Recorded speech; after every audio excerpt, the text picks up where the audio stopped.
The Cloverfield Paradox is the newest addition to the Cloverfield franchise, and if you didn't know already, I am a huge fan of these Cloverfield movies. The first movie is still one of my favourite horror movies ever. I think what Matt Reeves did with that movie is just amazing, and I think it's one of the only movies that really does the found footage genre justice. 10 Cloverfield Lane, on the other hand, I still think is a really, really good movie to watch as a claustrophobic thriller. I think it's incredibly well executed and really well acted. And then we get to the Cloverfield Paradox, the third movie in the franchise, which was originally going to be called God Particle, then was going to be called Cloverfield Station, and is now called the Cloverfield Paradox. But I still prefer calling it the God Particle because that's what I've known it to be for about a year or so, and I do actually think God Particle is actually a better title than the Cloverfield Paradox. But anyway, titles aside, no one really knew what was happening with this movie. We kind of knew that it was finished last year, but in terms of the release date or anything like that, no one really knew when it was going to come out. And then we got the announcement that it was going to come out in February of 2018, and then it got pushed back a couple of months, and then the Super Bowl happened, and then it drops the night of the Super Bowl just out of nowhere, which I've got nothing against. I think that's a pretty cool idea to just drop it the same time you drop the trailer as well. And yeah, I was pretty damn excited, as you can imagine. But the thing that worried me straight from the word go was the fact that it was on Netflix. I have nothing against Netflix. They have released some absolutely incredible original content over the last couple of years. But seeing that the last two Cloverfield movies have been specifically released in cinemas, I just feel like there has to be a reason this was released on Netflix, and after watching the Cloverfield Paradox, yeah, I can kind of see why they did that. Just so you know, I actually did watch this movie on Monday, the day after its initial release, but I just haven't had the time to get a video out about the movie until now, so I'm kind of glad that I've had the whole week to kind of process and comprehend everything that happens in the movie, because if you've seen the movie, you will know that there is a lot to take on board, especially after a first viewing. And after the first viewing that I had of this movie, I kind of didn't know what to think about it. There were some things that I thought were good, there were some things that I thought were bad. But overall it was just a bit of a mess, and it did leave a bit of a bad taste in my mouth. But because I've had nearly a week to really think about it, I kind of like it a little bit more, but I still don't think it's the best film in the series. I still think it has quite a few problems. So I might as well start off with the positives like usual, and the best thing that this movie has to offer is its cast. Because as soon as I heard who was in this movie, that alone got me excited. I mean, you've got Daniel Bruhl, David Oyelowo, Gugu Mbatha-Raw, Chris O'Dowd, just to name a few. All great actors, and for the most part the acting in this movie is really, really good, especially from the first three people that I mentioned, Daniel Bruhl, David Oyelowo and Gugu Mbatha-Raw. Those three actors pretty much carry the entire movie, and they are, in my opinion, the best things about this movie. Their performances are on an entirely different level to the rest of the cast, and I'm not saying the rest of the cast are bad. It's just the fact that they are fine. They're kind of shoved into character cliches, which I'll get onto a bit more in a minute. But I feel like the David Oyelowo's character, Daniel Bruhl's character, and Gugu Mbatha-Raw were just doing so much better, and their performances were just so more believable than the rest of the cast. I also really liked the way this movie looked from an aesthetic standpoint. It's nothing mind-blowing at all, but I really liked what they did with this movie because it kind of gave it its own unique look compared to the last two Cloverfield movies, and I think from like a style and aesthetic standpoint, I think it does look pretty nice in places. And I like how it always had that sense of urgency to it. Every single thing in the movie kind of feels like it's important, or there's something drastic that's happening, so I really liked that aspect of the movie, and it did, at times, genuinely keep me on my toes and on the edge of my seat, and I was really invested during specific scenes, because that's another thing I have to say. Though the overall movie isn't perfect, there are some really cool things they do with the concepts in this movie, and the things and the physics and the stuff that they address in this movie are handled in some really cool ways. Unfortunately, those individual really cool, entertaining moments aren't enough to support a nearly 2-hour movie. And unfortunately, this is where my negatives start coming in for this movie. And the biggest negative that I have for this movie is when you really think about it and compare it to the other 2 Cloverfield movies.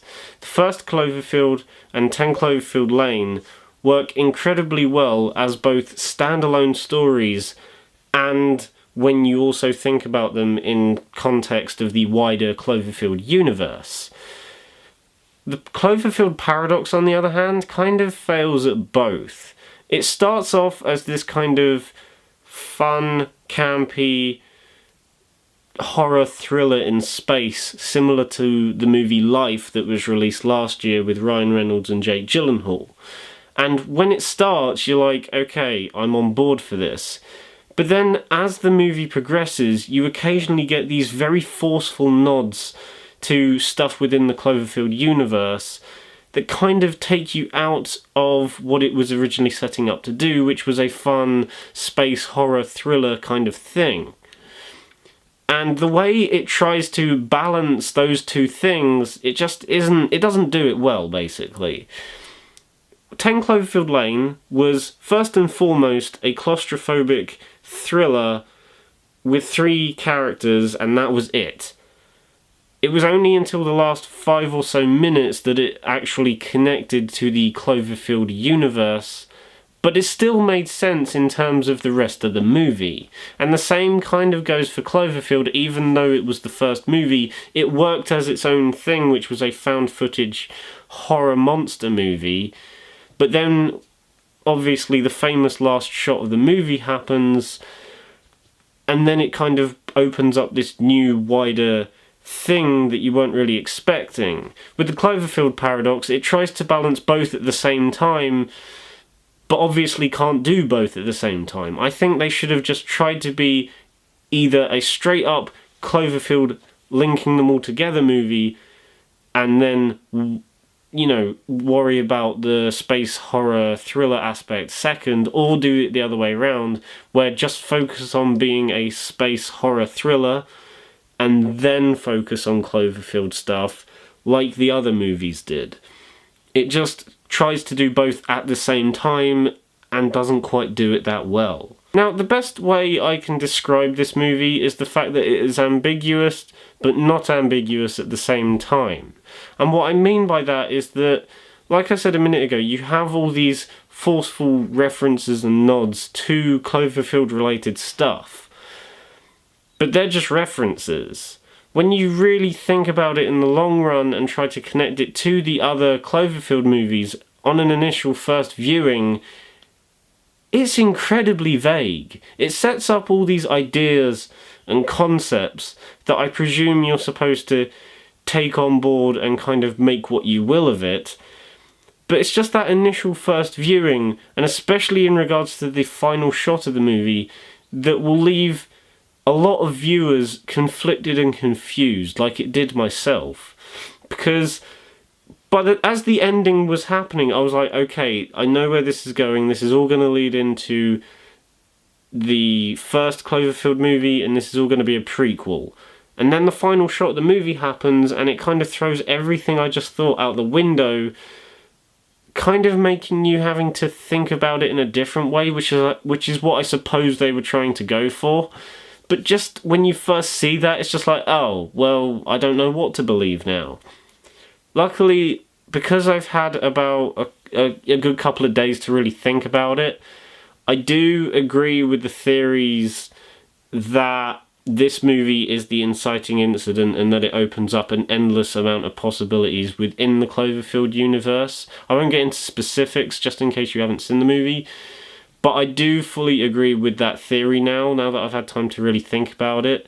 But still, initial viewings, especially the first viewing, I know a lot of people will leave that movie with a bad taste in their mouth, like it did for me. Also, on top of all that, you have some incredibly questionable and cheesy bits of dialogue that really don't work. And a lot of the character choices, besides the three people that I mentioned earlier, which are Gugu, Mbatha-Raw, Daniel Bruhl, and David Oyelowo, the other characters, especially in terms of the stuff they decide to do, is incredibly predictable and very cliched, which is a shame. Because when certain characters get introduced, especially the likes of Chris O'Dowd's character and this Russian guy called Volokov, I think his name is, you think they might do something different with it, but then you realise, oh wait, this is a space horror thriller, they're going to go this, oh yeah, they've just done that. And it's that predictability of the choices that certain characters make that kind of took me out of the moment a bit and kind of ruined the experience, on top of what I was previously saying. I just hope that in the future, especially with the likes of Cloverfield 4 hopefully coming out very soon, I just hope that they focus on it being a good movie first and then worry about the Cloverfield stuff later.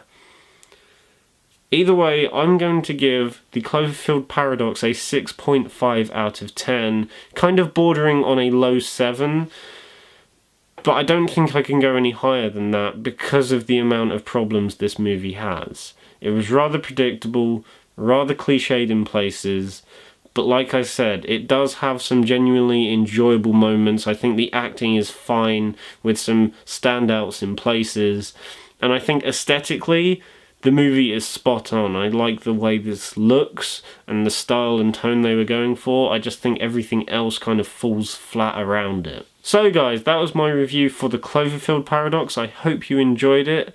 Next week I will have a very special review for Valentine's Day. I'm not going to give away what that review is, but you will know it when you see it. If you enjoyed the video, then give it a thumbs up and subscribe to the channel if you haven't already. Bye.